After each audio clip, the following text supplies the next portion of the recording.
divorces that we won't recognise, where people go around sort of shopping for divorces in other countries. But it's genuinely, I just cannot figure this out, because we recognise certain divorces and we don't recognise certain divorces. So by changing the constitution, how is that going to change anything? It doesn't change anything. But then why have it to begin with? Because the wording is so sloppy in the constitution. But what difference does it make if it works currently? Why change it? If it's not broken, why fix it? If we don't recognise foreign divorces, why do we need to fix up the language? Sloppy. What does sloppy mean? Surely the constitution wasn't written in a sloppy way, was it? Well, yeah, it's the way it was written when that was inserted, when divorce came in, is actually quite cumbersome.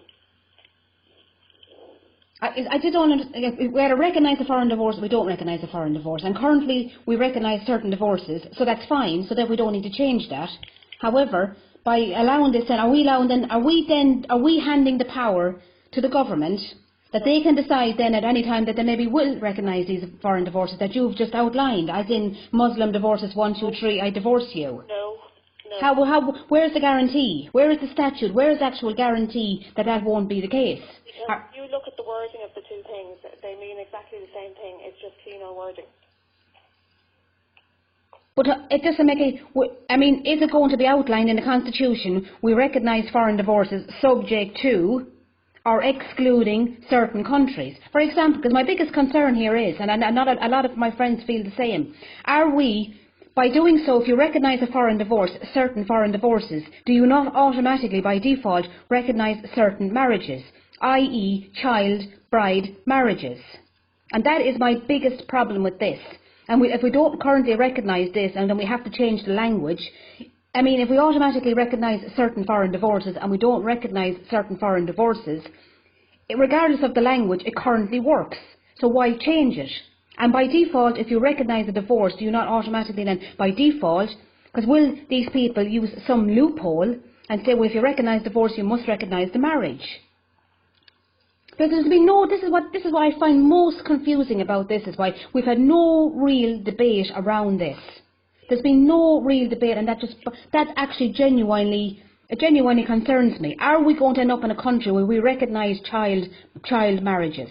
No, we're not. What guarantee can you give me this morning that we won't end up recognising child marriages? Because we don't, because it goes against the public policy of the state. But then we don't recognise all of these at the moment, and we won't be recognising. But then why change it? Why change it? Because of the way the wording is in the Constitution. But what do you mean? What is wrong with the wording? Who has decided the wording in the Constitution is wrong? Who has decided that? Undecided. Pardon? Government. It was a government decision. A government decision, but based on what grounds? There has to be grounds. In order if you want to change something, there has to be a precedent. There has to be something out there. Should we need to close this loophole? We need to change. There must have been a case that has been presented to them. There has to be something out there, because the government has decided randomly. And why can't we recognise one, by the way, and not recognise the other? Why can't people? I have a feeling we're being duped into this, because people feel that probably 4 years is too long. And maybe we do need to change it, because all of a sudden then, is there going to be any time? What's the outline for this?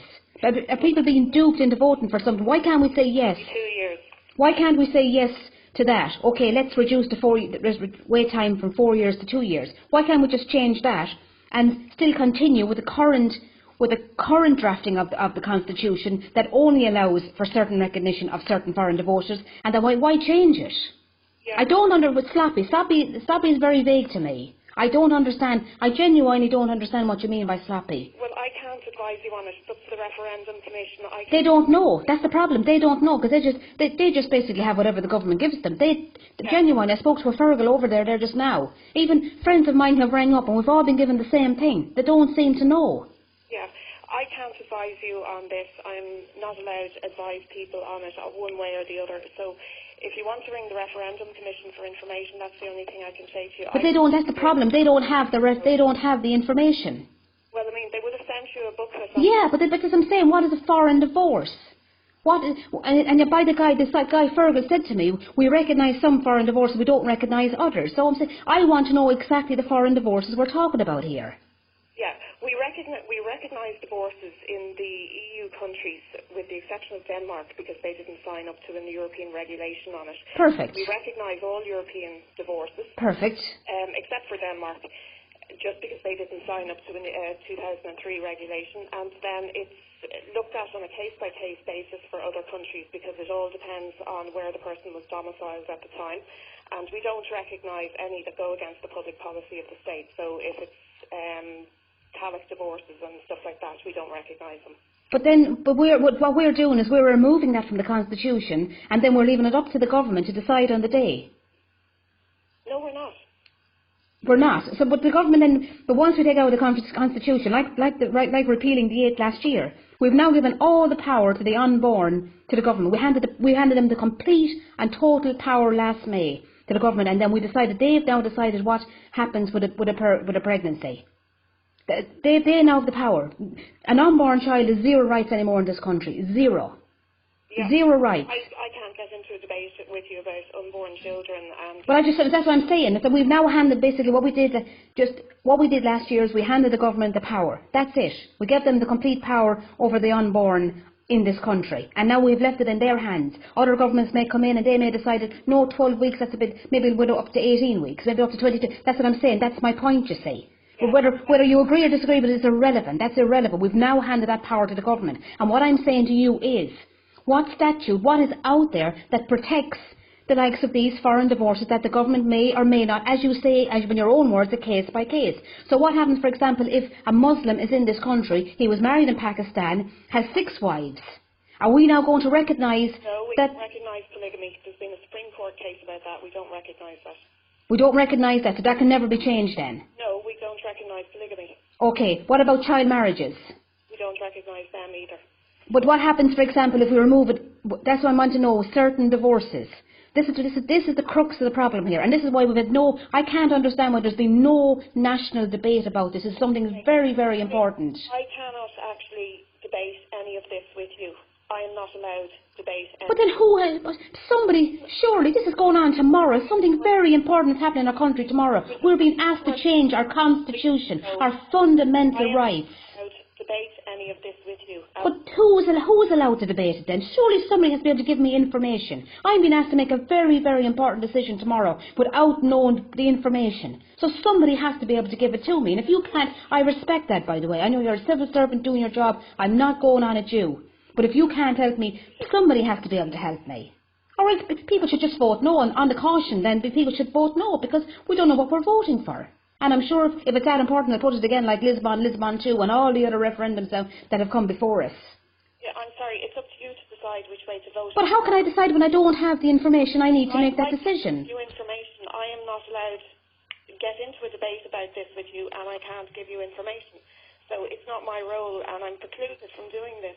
There was a Supreme Court case a couple of years ago which said that we cannot debate these sorts of things because we can't be seen to be siding with one side or the other.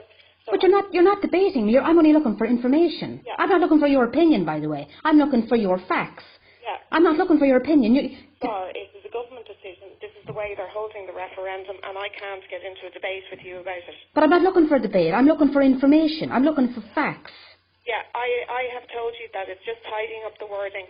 That is all I can say to you. I can't tell you one way or the other what way to vote or influence you or get into a debate about this with you. Crazy. Absolutely mental. Never seen anything like it. Okay. Sorry, I just can't help you on it. You know, it's... But can you tell me who can answer my question today? The Referendum Commission... They don't have... They've put me on to you. They don't have the information. Yeah. Well, they have issued booklets on it. But it doesn't specify. It doesn't specify foreign divorces. It doesn't specify what you recognise. Now, you have told me all within Europe, excluding Denmark. That's perfect. That was fact. That's not an opinion. That is fact, and I'm happy. I appreciate that. Now, beyond that, then I want to know what other country. So Denmark is the only country in Europe you don't recognise in foreign divorces. Perfect. Now, do you recognise in America? They're on a case-by-case basis, and if they want to... There has to be criteria then based upon that. Yeah, it depends on where they're domiciled. There's a load of people... But then you must have a guideline, so a booklet. People must be able to go in and be able to view this online. Is there any information? Because there has to be something criteria then. It goes back to a 1986 Act, which all relates domicile. So these are all examined on a case-by-case basis, and there are cases down in the courts every day of the week where people are trying to get their divorces recognised because they're not satisfying the domicile criteria.